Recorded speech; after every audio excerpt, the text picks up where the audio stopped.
बिस्मिल्लाहिर्रहमानिर्रहीम। अस्सलाम वालेकुम। मुअज़्ज़ज़ ख़ातिन हज़रात, आप में से अक्सर अहबाब मौलाना मोहम्मद इलियास अत्तार कादरी साहब के ख़िताबात सुनते होंगे।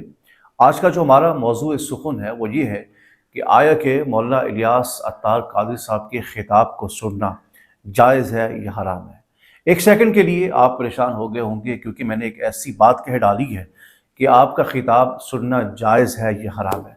ये जायज़ और लफ्ज़ हराम जब इकट्ठे आ जाए तो बंदा चौंक जाता है कि आखिर वजह क्या है, इतनी बड़ी शख्सियत, उनका ख़िताब सुनना कैसे हराम हो गया।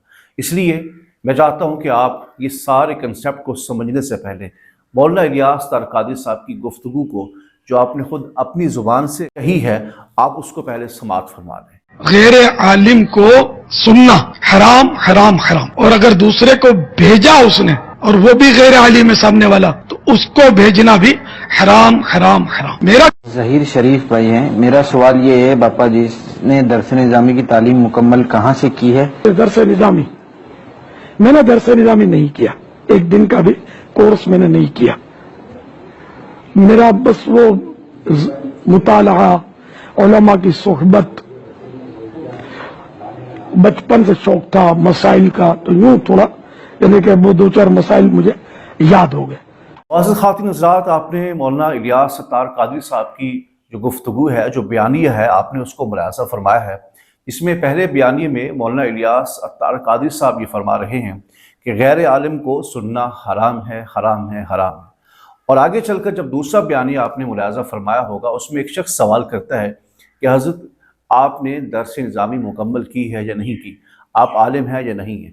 उसके जवाब में मौलाना इलियास अत्तार कादरी साहब फरमा रहे हैं कि मैंने दरस निज़ामी को मुकम्मल नहीं किया। तो जब ये बयानिया सामने आया और मौलाना इलियास अत्तार कादरी साहब ने खुद इकरार किया है कि मैं आलिम नहीं हूँ, अब आप में से अक्सर लोग परेशान हो गए होंगे कि जब मौलाना इलियास अत्तार कादरी साहब ने खुद इकरार कर लिया कि मैं आलिम नहीं हूँ, तो फिर लाखों नहीं करोड़ों लोग मौलाना इलियास अत्तार कादरी साहब को या सोशल मीडिया के ज़रिए से भी सुनते हैं और टेलीविज़न के ज़रिए से भी सुनते हैं और बराह रास्त भी सुनते हैं।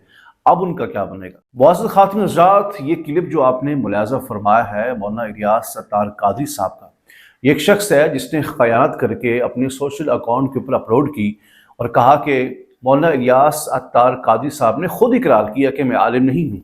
इसलिए जो लोग मौलाना इलियास अत्तार कादरी साहब को सुनते हैं, उनके खिताबात को सुनते हैं, उनके मदनी मुज़ाकरे को सुनते हैं, लिहाजा का सुनना हराम हो गया। हबाबिज़ी वकार, मैं इस शख्स की इत्तला के लिए अर्ज़ करता चलूँ जिसका अकल जो है वो घास चरने गया हुआ था, इसलिए उसने ये कहा कि मौलाना इलियास अत्तार कादरी साहब आलिम नहीं हैं, इसलिए उनका सुनना हराम है। मैं इसकी इत्तला के लिए अर्ज़ करता चलूँ कि जाहिल शख्स जो ये कह रहा है कि मौलाना इलियास अत्तार कादरी साहब ने कहा कि गैर आलिम को सुनना हराम है, तो इससे मुराद ये नहीं है कि आप ये लफ्ज़ जो है, ये बात जो है, ये मौलाना इलियास अत्तार कादरी साहब के ऊपर चस्पा कर दें। इससे वो शख्स मुराद है जो कभी दीन इस्लाम के करीब आया ही ना हो, जिसने कभी उलमा की सोहबत को इख्तियार किया ही ना हो। इससे मुराद वो होते हैं जो कभी उलमा की सोहबत में बैठे भी ना हो, इल्म दीन सीखा भी ना हो। मौलाना इलियास अत्तार कादरी साहब जो हैं, ये बड़े बड़े मशाइख, उलमाए कराम और मुफ्तियान कराम की सोहबत को इख्तियार कर चुके हैं, इसलिए इनको गैर आलिम कहना ये जहालत से कम नहीं है। याद रखें, सोहबत का भी बड़ा असर होता है। इसलिए कि मौलाना इलियास अत्तार कादरी साहब ने अगर दरस निज़ामी ना भी की हो, अगर किताबें ना भी पढ़ी हों, लेकिन मुफ्तियान कराम, मशाइख इज़ाम, उलमाए कराम की सोहबत में तो बैठे हैं। और सोहबत का कितना बड़ा असर होता है।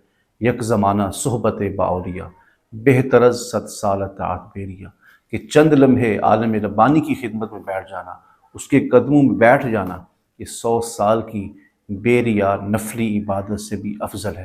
तो इसलिए ये आपकी जहालत है जो आपने ये कहा कि मौलाना इलियास अत्तार कादरी साहब गैर आलिम हैं और उनका सुनना हराम है। बल्कि ये मैं ऐलान करता हूँ कि मौलाना इलियास अत्तार कादरी साहब का सुनना ये खुशबख्ती है, इसलिए कि उनके पास उलमाए कराम, मशाइख इज़ाम, मुफ्तियान कराम के साथ जो उन्हें वक्त गुजारा है, सोहबत की है, ये उन्हीं की सोहबत का फैज़ है जो मौलाना इलियास अत्तार कादरी साहब पूरी दुनिया में आम कर रहे हैं। अल्लाह करीम हज़रत का साया हमेशा कायम रखे, आमीन।